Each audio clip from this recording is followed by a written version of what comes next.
He's going to ask you, tell us more about adaptive surfing South Africa. You were one of the founding members of it as well? Well, I started the whole movement in 2011. Okay, brilliant. You need an angle there. Yes. I just get a taste from it. There'll be obviously a breather between her and me, but Phil will cut that out a little bit later, so don't worry about that. When we're ready, then we'll start. Yeah, Phil's rolling. Okay, Bob, you know what's really hot? Summertime in Cape Town, spending days at the beach and in the ocean. You know what's even hotter than that? The rush of riding waves on a surfboard and finding that perfect balance. And the hottest of all is not letting your disability stop you from experiencing all of the above. We have got Caleb Swanepoel and Dries Millard from Adaptive Surfing South Africa right here in the Smile Breakfast Studio. Hey guys, thanks for joining us. Thank you so much for having us. It's awesome to be here. Okay, so Caleb, I followed your story and recovery very closely. Can you just give us a little recap about what happened to you that day in the surf? Okay, so it was on the 27th of June, obviously, last year, 2015. And beautiful sunny day.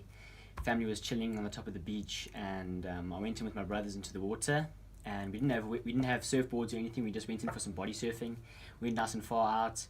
We're catching a couple of waves, and I swam slightly further out, and as I came over the crest of one of the waves, I saw a great white framed beautifully on the side of this wave that I was about to catch. And you don't think about too many things when you see that in the water. I don't know if anyone's watched The Shallows recently. I haven't yet. I'm still warming up to it.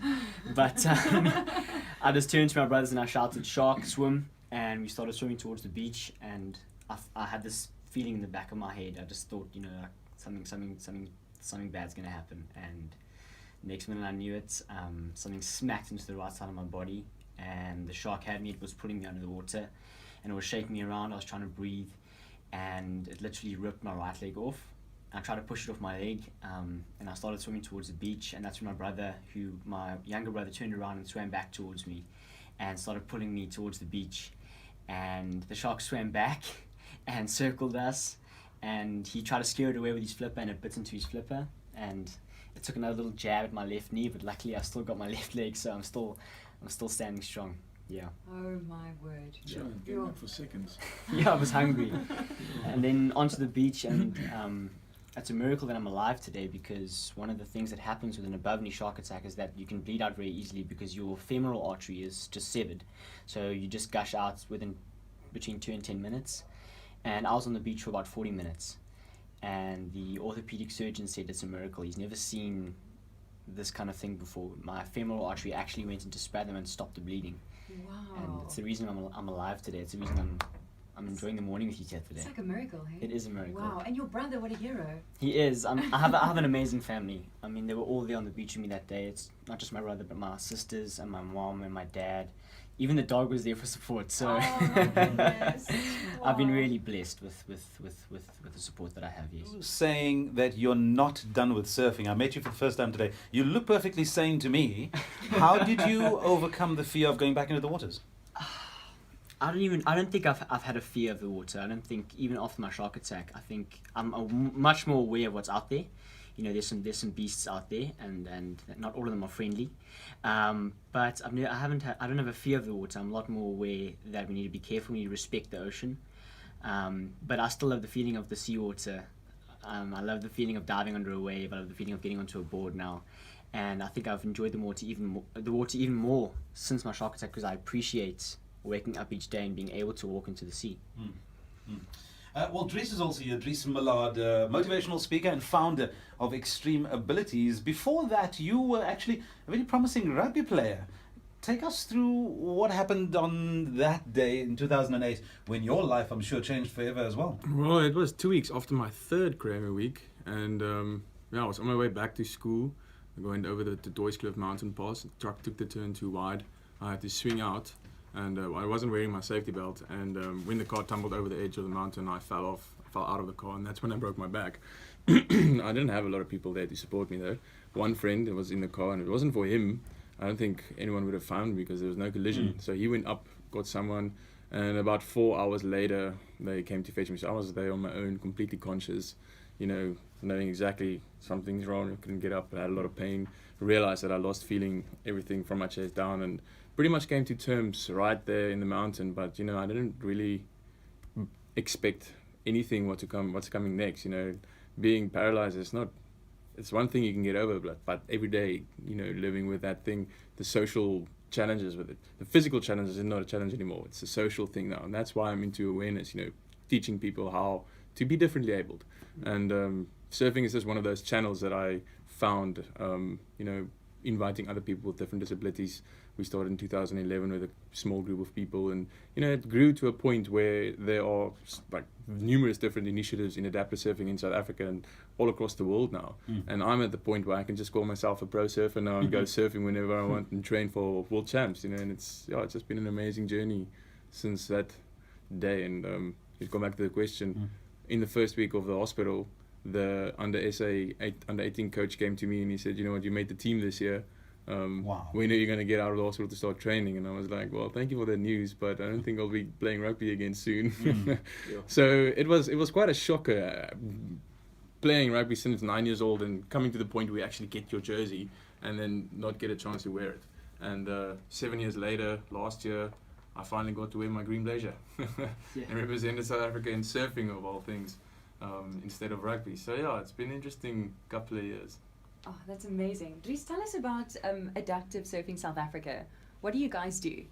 Well, at this stage, the sport has grown to a point where we have enough athletes to compete in a competitive sense. So there's two elements of adaptive surfing. The one part is the post-rehabilitation and the healing and the friendly element of it. And then the second part is obviously having 6 different divisions and competing 6 different types of disabilities and selecting a national team that can represent the country at the world champs. So this year was the first year we had national championships. So obviously next year the state is going to be provincial or district championships, and then have national championships with provinces: Western Cape, KZN, eseQueni. Is that the right name? That's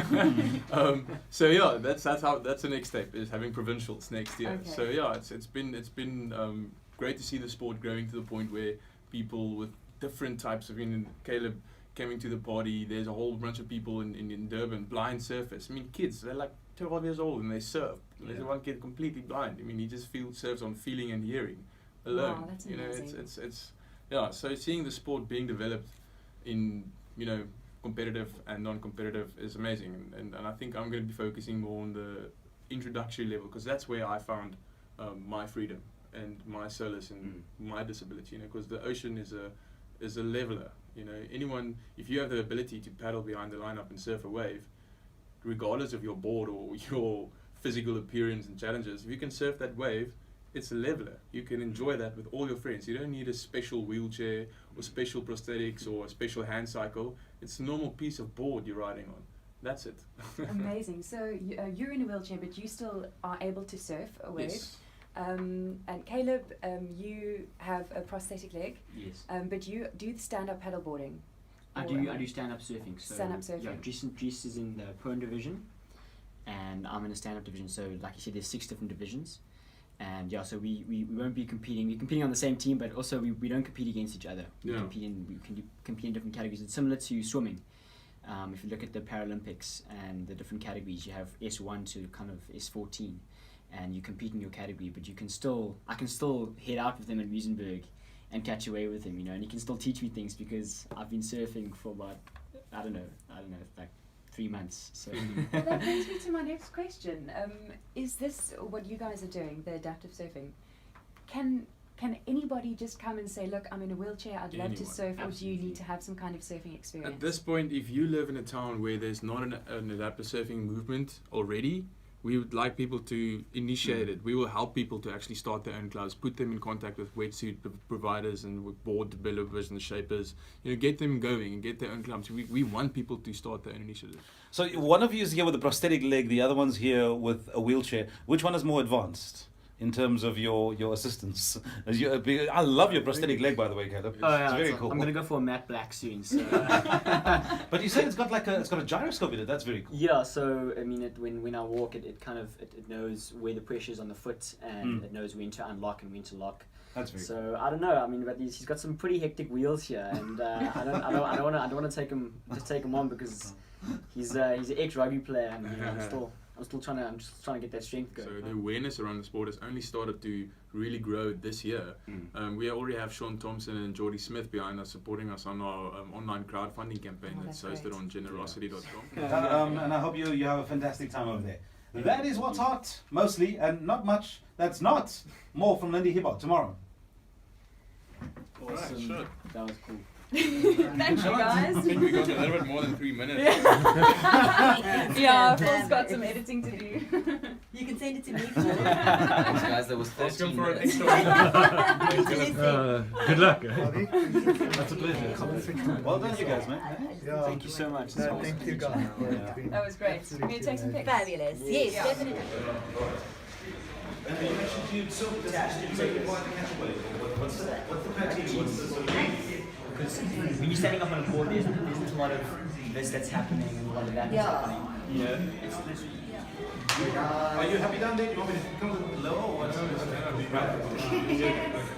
Regards, big smile.